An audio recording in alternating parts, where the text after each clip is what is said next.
So we're going to round off the news for this year with the Digital Foundry Community Awards. So every year, some of our supporters on Discord get together and put together a Google Doc that other supporters can contribute to in order to ascertain the winners of 3 different categories: the Game of the Year, and for this year, Hardware of the Year, and the Most Wanted for 2026. A quick shout out here to the irrepressible Alan from the Discord, the legendary Alan. And he's just said, thank you to the team, as this would not be possible without help and input from Zephyr, Frog, Joe, and the beta testers. Loving those hacker aliases, just thinking, go back to the Matrix there, Leo, Trinity, Morpheus, Zephyr, Frog, Joe. That'd be awesome. Let's go straight into the games of the year. And I'm just going to do a quick roundup of 10 to 5. Number 10, Split Fiction. Number 9, Kingdom Come Deliverance 2. Number 8, Mario Kart World. Mazzer. Mazzer, of course. Hollow Knight Silksong straight in at number 7. Ghost of Yote hits number 6. Now we're going to go into the top 5. And we're going to start with Death Stranding 2 on the Beach, followed at number 4 by Doom the Dark Ages. Number 3, Donkey Kong Bonanza. Number 2, Indiana Jones and the Great Circle. Now, just in terms of what constitutes a year, that qualifies, because for the same reason that Metroid Prime 4 doesn't qualify for this year, because, we need some time to get some votes in for 2025. So that was number 2, a very worthy entrant there. I'm very happy that people remembered it. Bearing in mind it was, strictly speaking, a 2024 game. Number 1, perhaps inevitably, Claire Obscure Expedition 33. This has been a pretty remarkable year for Sandfall, right, John? Yeah, they've had a really big year. It's a game I actually put off playing for a while due to being on the road a lot and just not really having time to dig in, and an initial bad impression. But once I actually got into it, it's good. I can understand where the love comes from. Weirdly enough, though, it reminds me a lot of Final Fantasy 13. It's very not quite to the same degree, but it's very much a linear sort of RPG of that style. You're just always moving forward, through these worlds. And it's a mix of cutscenes and cool battles, but it's very classic. And the battle system makes some really cool changes and updates that are very, very fun. So it's pretty engaging. I like it a lot, I must say. I'm still only 8 or 9 hours into it, but I understand the love for sure. Okay, you recognize it as the number 1 game from our community? From our community, sure. It's interesting. Actually, this whole list, though, is interesting because I'm oh man, these people are going to be, they're not going to love my Game of the Year list, I think. There's going to be some tears. I think people are going to be you are insane. So I am gearing up for that, but we'll see. Well, the thing about Game of the Year list is it's personal, Yeah, exactly. Taste is so that is it. There's where's all the RTS games or squad strategy games on this list that I would be? Yeah, not everything appeals. We were talking to Tom the other day, and he was like, "I'm not even going to make a list this year because I didn't like any games this year." that is a very honest. I've had years like that. I was like, all right, man, that's cool. We could just have a 10-minute video of Tom just sitting there, occasionally sipping a drink. Nothing. Yeah, and then just at the end, I didn't really like any games this year. Still playing Street Fighter 6. That's literally it. Yeah. Really awesome. Any reactions to the Game of the Year list? It's pretty comprehensive, I think, and obviously recognises a great deal of excellent titles, Alex.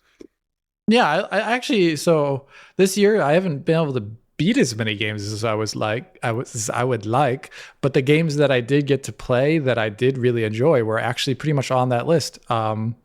I think Indie is fantastic. Yeah. Kingdom Come is requiring way more time than I can possibly dedicate it to a game. But for me, it would be a game that I would play obsessively because I really enjoy how you start from dirt rags and nothing.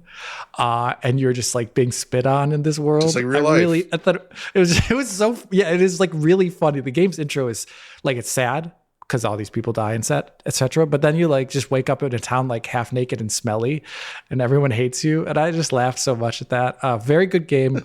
Claire Obscure was one of the first games where I actually felt something emotional during the initial 30 minutes. Games usually don't make me feel much of any emotions other than I want to play you more.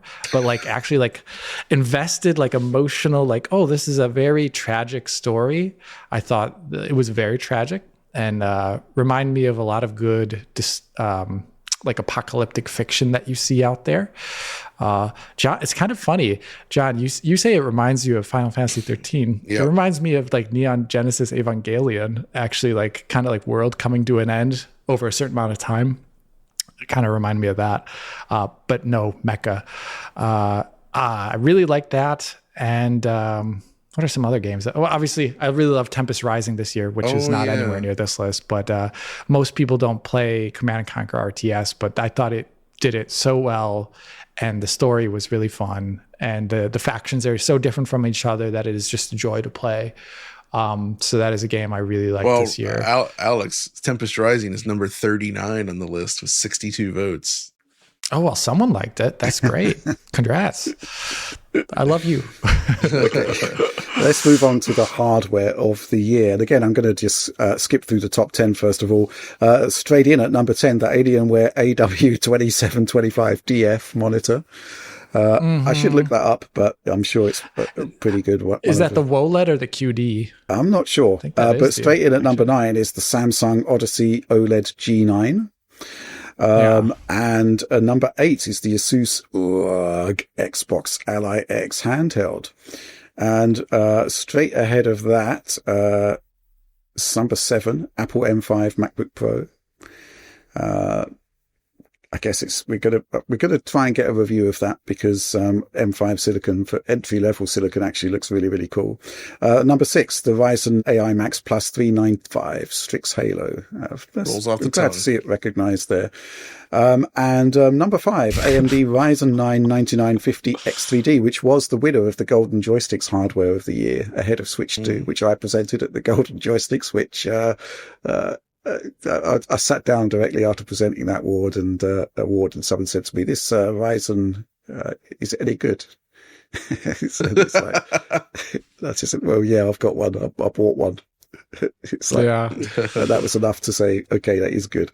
Number 4, Analog 3D, the Retro N64. It's pretty good stuff. Nice to see that recognized so high up the list, right, John? Yeah, it's a good one. Number 3, the AMD Radeon RX 9070 XT. Number 2, only a few ahead of it in terms of score, the NVIDIA GeForce RTX 1590. And balance has been restored to the force with hardware of the year from the Digital Foundry community is the Nintendo Switch 2 handheld, or hybrid console, if you like. It's a pretty good list, I think. Obviously, the other thing at the Golden Joysticks was, which kind of interested me, was that somehow a Western Digital SSD made it into the nominations there, which I'm not quite sure how that. At least it wasn't a Seagate. No offense to Seagate, you know, like, geez, what? That was it. The thing that was quite amusing is everybody was sufficiently lubricated with alcohol at the time, and when the SSD came up, there was like a colossal drunken roar of perhaps ironic approval, but that did make me chuckle. But number 1, I think it's fair enough that Nintendo Switch 2 gets the number 1 position, even though from a hardware perspective, you do have a few issues with the screen, John, which we've talked about ad nauseum. Yeah, ad nauseum. So, like, I mean, obviously the system's great as a game platform, but yeah. Yeah, I think, you know, the thing that I'd like to say about the Switch 2 is that there were, you know, going into it, we had issues. You know, there was a whole massive, like, multi-year debate about the process load of the processor and how it wouldn't be any good, and how there's no way that they could actually get a power efficient design from a Samsung 8 nanometer / 10 nanometer processor. And it comes in and, basically you're playing Star Wars Outlaws, with ray tracing at like 10 watts, which is just crazy. I mean, they proved us wrong in the best possible way, in terms of that particular, stat point there. It's a nice system. Obviously it can't be the perfect system, but, we're seeing some interesting stuff with it. And it actually turns out that, Alex, DLSS, despite the fact that it's using a compromised version of DLSS in many games, is actually proving to be a bit of a game changer for the hardware. Yeah, it's making a lot of ports way better than they otherwise would be if they had to make resolution concessions that they have to do, which is the point of it, and it's really great. I always thoroughly enjoy too when we look at it like vis-a-vis like Xbox Series S, and we're like, or PS4, and we're like, we actually prefer the image quality here. I find that always enjoyable. It just goes to prove that it's it's not the power, it's how you use it. Mm-hmm. And sorry, but one thing that I notice is the lack of mid and lower spec GPUs here. Like they're just like the ultra high end for both AMD and Nvidia, which I think says way too much about the market.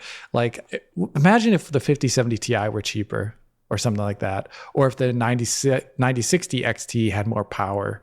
Like all these things. Like, we just don't live in that world. Not anymore. No. And that's something that's just going to continue as far as I can see. And this is why we have FSR Redstone, and this is why we have DLSS ray reconstruction and all of these, multi-frame gen. That's the reason I think it's basically happening, and will continue to happen. I think the one thing though is that when prices actually reached MSRP, and in certain cases like 9070 XT and 5070 actually dipped below MSRP, I'm actually, in light of everything that's happening now in the hardware scene, I'm actually okay with that now. It's kind of weird how circumstances change, but this is the world we live in at this point.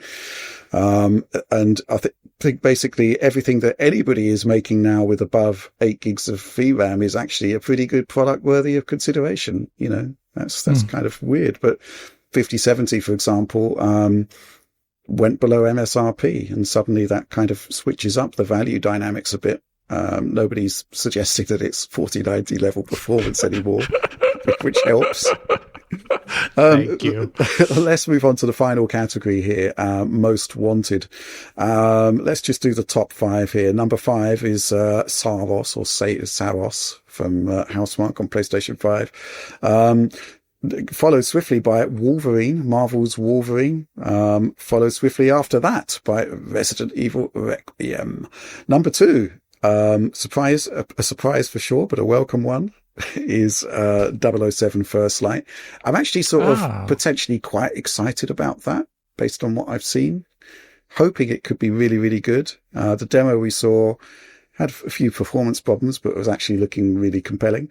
But it probably comes as no surprise whatsoever to see that the most wanted game for 2026 is indeed the same as the most wanted game for 2025. It just slipped a year. Grand Theft Auto 6. Alex, thoughts? Well, I'm a little disconnected there. Other than James Bond, I'm actually interested in James Bond because we haven't had a good James Bond game in a really long time, and I just really want to see their take on this established design and character, which I was initially worried about. Then seeing the demo assuaged every fear I had, more or less, which was great. But with GTA, it's just kind of funny. Like, I think I was really into GTA right around when GTA 4 launched, and definitely played the ports of GTA 3, and I kind of was into it then. But I just the whole cultural zeitgeist about like that game just escapes me. So I don't get super excited other than the rendering technology. Right. I'm just actually, I'm going to completely go back on what I just said and talk about the rest of the top 10 because there are some interesting games in there. Forza Horizon 6 comes in at number 6. Fable number 7. Pragmata, John, is number 8. Oh yeah. Nice. It's quite amusing here to see Half-Life 3 is straight in at number 9 on the most wanted, presumably because nobody really believes, a lot of people don't believe it actually exists at the moment. Number 10, Onimusha Way of the Sword. Let's just continue. Number 11, Gears of War E-Day, which is something I'm really, really excited about. And, well, I'm just Halo Campaign Evolved is there, but it's way, way down. I'd have to actually do some physical counting to figure out exactly where it is there. But it got the same amount of votes as Resonance: A Plague Tale Legacy, which I'm really looking forward to. And indeed, the same amount of score as Dench Attack. That crazy game we saw at Gamescom, which yeah, that's right. Yeah, so some call outs there. Let's go to a supporter question on this from Benandi. Up, me ducks! ! Despite another year of hashtag status struggle, layoffs / studio closures, project cancellations, and Windows grievances. What have been some of the highlights of the year? What are you all hoping that 2026 will bring / change? Cheers and thanks for another 12 months of amazing hashtag content. John, what do you want from 2026 and what were your highlights of 2025? My highlights of 2025? So from 2026, I want Half-Life 3. Right. Above all, it's just because it's a completely unknown thing and I'm very interested to see where that goes. And there'll be plenty of other awesome games along the way, no doubt. So I'm excited for those. And yeah, obviously I'm very curious about GTA 6 as well. I can't lie. So yeah. From this year though, don't want to spoil your games of the year video. I'm not going to spoil my games of the year. You've already flag posted will annoy a lot of people.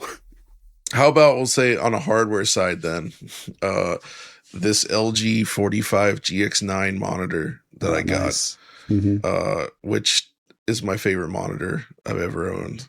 It's extremely good. I really, really love it. That size, I love the curve in the end. It's really just perfect for my desk space. The performance of it is just nuts. I love using it every day. So it has made both gaming and working better because it finally gets a resolution as high as I wanted. And that dual mode stuff is great. And I love the size. 45-inch ultra wide is a really awesome size. Nice. So, Alex? Games for me, like I said, Tempest Rising, but for this year. But I also really liked Transformer model in general. I was really happy to see Ray Reconstruction reach a level where it wasn't like questionable. You could see what it was doing that you wanted, but you didn't want all the bad stuff. And it's like, it really helps that it got rid of a lot of that with Ray Reconstruction. So I really liked that this year, having Transformer model out there. Because now when a game comes out with lots of RT effects, I'm like, just use Ray Reconstruction. That's what I keep thinking, which is great. I also really liked FSR 4 launch because we got a really high quality upscaler there that finally, if you're on AMD, you didn't have to really worry about it anymore other than just game support. And so you're like, they're not parity in all ways now, but like you're at this point where like it's good enough where you turn it on and everyone should be happy. I think that's the point we're really at there. That made me really happy as a hardware reviewer this year. For 2026, I am like John. Half-Life 3 is probably the game I'll be most interested in for that year for the most part. But I'm also very interested in Dawn of War 4 to see what they bring to the table, because now there's going to be 2 Warhammer 40k RTSs coming out, which is really weird. Like you just don't get any for like 15 years or something, and all of a sudden you get like 2 of the biggest ones from some of the biggest names in the industry. It's totally bizarre. So I'm excited for that. But other than that, I think we still haven't seen what 2026 will bring us, because GTA left like this gaping hole in the year that still has yet to be filled to some degree with announcements. So I think we'll see those as the year persists on, or maybe we'll see more delays because GTA is now at some weird part of the year where it wasn't earlier. So maybe games will slip into the next year. Yeah, I'm just going to end by saying thank you to everyone for supporting us as we moved into being a fully independent media outlet, because let's just say that it was a bit of a gamble, right? I mean, it was basically a case of saying, right, okay, I'm going to put my life savings into buying back control of Digital Foundry. And we had no real idea of what would happen when we said that we were going to do this. And obviously, my business partner, Rupert Lohman, made an equally large bet as well. Thus far, the support in terms of Patreon has just been fantastic. The support, the messages and the support we've had from the games industry has been great as well. And we've been able to do things. We've hired people, something we haven't done in the last 5 years. I mean, Oliver was on a sort of hugely elaborate freelance contract because we weren't actually allowed to hire anyone. We've changed that. We're bringing in more people. We've just put up a job application up on our Patreon for a junior producer who can actually help us to remove the sort of admin overhead that's sort of holding us back a little bit, and actually allow us to focus more on content and enable us to get more of those commercial deals that we kind of need to expand and grow. So, the last 4 or 5 months of independence have just been absolutely fantastic. And the support from the audience via Patreon has just been phenomenal. I'm just humbled and blown away, to be frank. And I'm really happy that we all made the right choice. And what can I say? Just a heartfelt thank you.